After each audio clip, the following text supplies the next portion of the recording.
Anda kembali bersama kami di NTV Prime Dialog. Pemerintah melalui Menteri Sekretaris Negara Republik Indonesia menyampaikan bahwa Kementerian SDM bersama Pertamina belum akan melakukan penyesuaian harga baik untuk BBM subsidi maupun BBM non-subsidi. Pernyataan itu disampaikan Mensesnek Republik Indonesia Prasetyo Hadi, di mana BBM baik subsidi maupun non-subsidi tidak akan mengalami kenaikan. Sebelumnya beredar informasi di media sosial yang menyebut harga Pertalite akan naik menjadi Rp14.000 per liter dan solar subsidi mencapai Rp9.500 per liter. Bahkan Pertamax disebut naik hingga Rp16.500 per liter. Prasetyo Hadi memastikan informasi tersebut tidak benar.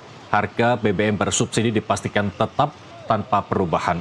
Pemerintah mengimbau masyarakat tidak mudah percaya pada informasi yang belum terverifikasi. Saya Prasetyo Hadi, Menteri Sekretaris Negara Republik Indonesia, ingin menyampaikan pernyataan dari pemerintah berkenaan dengan apa yang berkembang di masyarakat tentang adanya isu rencana penyesuaian atau kenaikan harga bahan bakar minyak. Jadi perlu kami sampaikan bahwa setelah kami melakukan koordinasi dalam hal ini pemerintah dan Kementerian ESDM bersama dengan Pertamina dan atas petunjuk dari Bapak Presiden selalu mengedepankan kepentingan rakyat dan kepentingan masyarakat di dalam mengambil sebuah keputusan. Oleh karena itulah Pertamina menyatakan bahwa Pertamina belum akan melakukan penyesuaian harga baik untuk BBM subsidi maupun BBM non-subsidi. Kami berharap dengan pernyataan ini masyarakat dapat mendapatkan informasi yang lebih jelas, yang lebih akurat, dan kami berharap masyarakat tidak perlu panik, tidak perlu resah, karena ketersediaan BBM kami jamin, kita jamin, dan harga tidak terjadi penyesuaian. Demikian yang dapat kami sampaikan.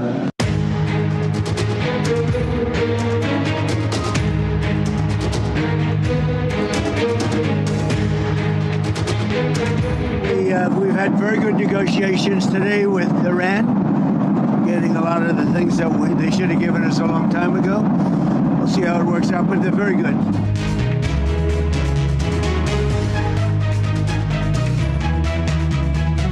نداشتیم آنچه که بوده ارائه درخواست مذاکره همراه با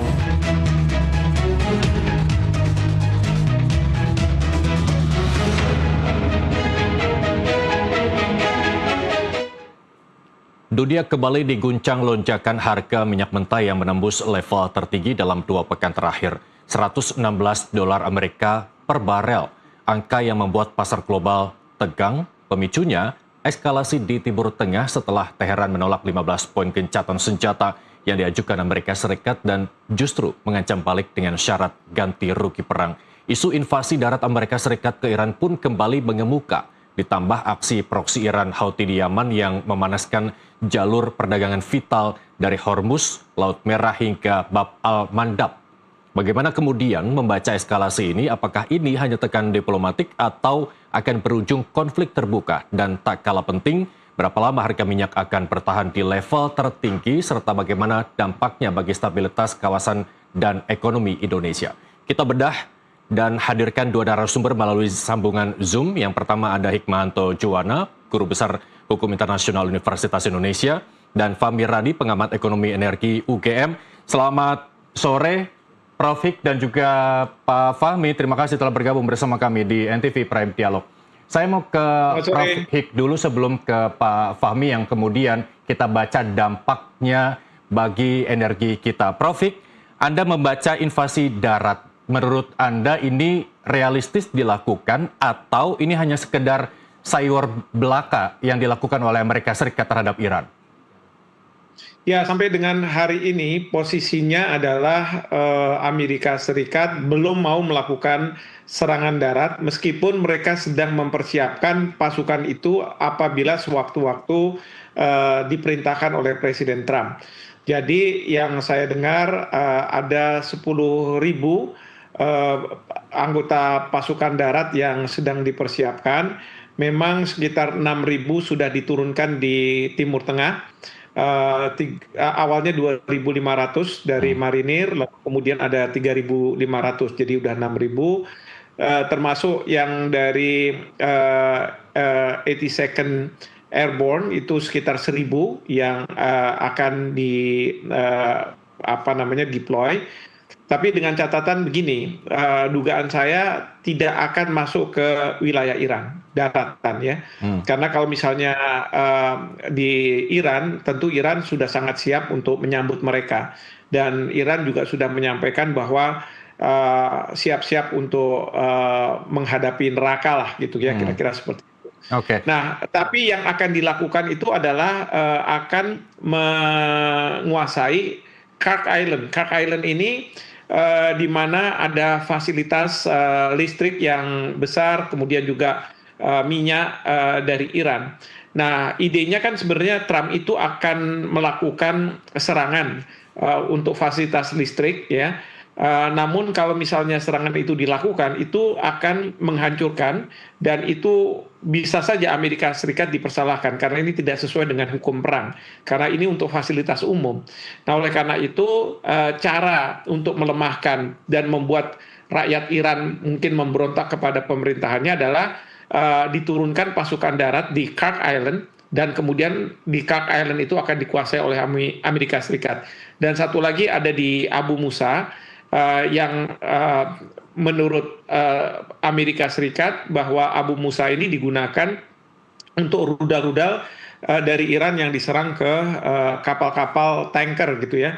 Jadi upaya untuk membuka Selat Hormuz dalam perspektif Amerika Serikat adalah menguasai Kirk Island dan kemudian Abu Musa untuk kemudian Iran tidak lagi melakukan serangan-serangan ke kapal-kapal yang akan melewati Selat Hormuz. Jadi seperti itu. Prof. Hik, sesiap apa Iran menyebut Amerika Serikat? Kalau boleh Anda gambarkan selama perjalanan perang antar negara di dunia ini ketika invasi darat itu dilakukan. Kita bicara soal head-to-head saja Amerika dengan Iran begitu ya. Dari luas jangkauan wilayah, demografi, geografi, dan kemudian juga jumlah populasi masyarakatnya begitu. Seberapa besar kemudian invasi darat ini bisa menentukan siapa yang menang dan siapa yang kalah dalam setiap perperangan antar negara? Ya, yang pasti bergantung pada ketahanan dari negara yang diinvasi. Saya ambil contoh misalnya Vietnam. Vietnam itu Amerika Serikat akhirnya kalah, dia harus keluar ya dari Vietnam. Lalu kemudian Afghanistan juga seperti itu, mereka juga harus keluar begitu. Memang yang menjadi berat dalam serangan ke suatu negara itu adalah serangan darat. Kalau serangan udara bisa mereka mengirim rudal dan drone dan lain sebagainya.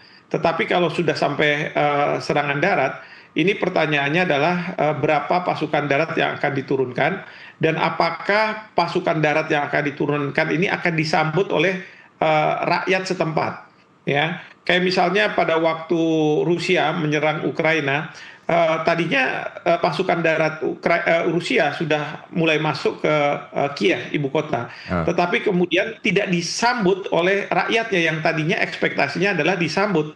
Sehingga mereka akan sama-sama untuk menurunkan pemerintahan Zelensky. Ini yang terjadi pada waktu Irak, pasukan Amerika Serikat masuk, lalu kemudian disambut, dan kemudian memang kemudian menurunkan Saddam Hussein. Ya, itu pada saat itu berhasil. Nah, terkait dengan Iran ini, seperti saya katakan, bahwa pasukan darat ini tidak diintensikan untuk ke wilayah daratan Iran yang sangat besar, dan saya yakin pasukan Iran di sana ada sekitar 1 jutaan pasukan yang akan siap menghadapi pasukan Amerika Serikat. Kalau misalnya katakanlah 10.000, 15.000 dibandingkan dengan 1 juta, itu kan sangat kecil itu sebenarnya. Oleh karena itu, pasukan darat yang dimaksud oleh Amerika Serikat dengan jumlah yang sangat terbatas itu sebenarnya ya di Kirk Island, di Abu Musa, atau di wilayah yang ada pembangunan senjata nuklir untuk kemudian diturunkan di sana dan mengamankan di sana. Karena kalau misalnya serangan udara itu tidak akan bisa menyelesaikan secara tuntas. Oke, dari contoh yang Prof. Vik sampaikan ketika Vietnam melawan Amerika Serikat via jalur darat, semakin jelas bahwa Amerika Serikat ini tidak unggul dalam invasi darat, begitu ya, Prof. Vik, lebih singkatnya ya? Betul sekali, betul sekali. Oke. Karena di sana juga mereka pakai ada perang gerilya dan lain sebagainya. Oke, baik. Saya mau ke Pak Fahmi. Pak Fahmi, kondisi ketidakpastian akhir perang Amerika Serikat Israel melawan Iran, atau secara umum setiap kondisi geopolitik yang tidak stabil seperti saat ini bisa dikatakan sebagai selalu titik lonjakan harga minyak, begitu ya. Kalau menurut Anda seperti apa? Atau ada indikator lain yang menyebabkan harga minyak dunia tembus 116 dolar Amerika per barel saat ini? Ya, saat ini perang dampaknya agak berbeda gitu ya dengan perang-perang sebelumnya, misalnya Ukraina melawan Rusia itu ya. Ya. Perang kali ini itu memberikan dampak dua hal sekaligus. Yang pertama adalah kelangkaan pasokan minyak. Kemudian yang kedua, kenaikan harga minyak yang sekarang sudah mencapai 116 dolar itu ya. Nah, dalam kondisi dua hal tadi ini memicu adanya krisis energi global yang dialami hampir semua negara itu ya, termasuk Indonesia tadi. Nah, kalau perangnya masih berlanjut, maka kondisi ini bahkan bisa lebih memperburuk gitu ya. Nah, dalam kondisi itu Indonesia dihadapkan pada pilihan yang tidak mudah, apakah menaikkan harga BBM untuk menyelamatkan APBN atau menyelamatkan beban rakyat dengan mengorbankan APBN tadi. Tampaknya hari ini pemerintah sudah memutuskan untuk lebih meringankan beban rakyat dengan tidak menaikkan harga BBM. Cuman pertanyaannya adalah dari mana dana yang akan digunakan untuk menambal APBN untuk menutup subsidi tadi gitu ya. Kalau misalnya menggunakan sumber utang seperti sebelumnya, ini saya kira sudah terlalu sulit karena utang Indonesia sudah terlalu besar dan ini bisa melanggar undang-undang yang membatasi sampai 3% dari PDB tadi gitu ya. Nah, satu-satunya yang bisa dilakukan dengan untuk menambal APBN agar subsidi tetap diberikan adalah melalui relokasi anggarannya sudah ditetapkan, misalnya relokasi anggaran MBG, relokasi anggaran Koperasi Merah Putih gitu ya. Nah, tanpa itu saya kira terlalu berat bagi Indonesia usaha APBN tadi gitu ya, untuk menanggung beban tadi sehingga defisitnya akan semakin besar itu, Mas. Oke, baik.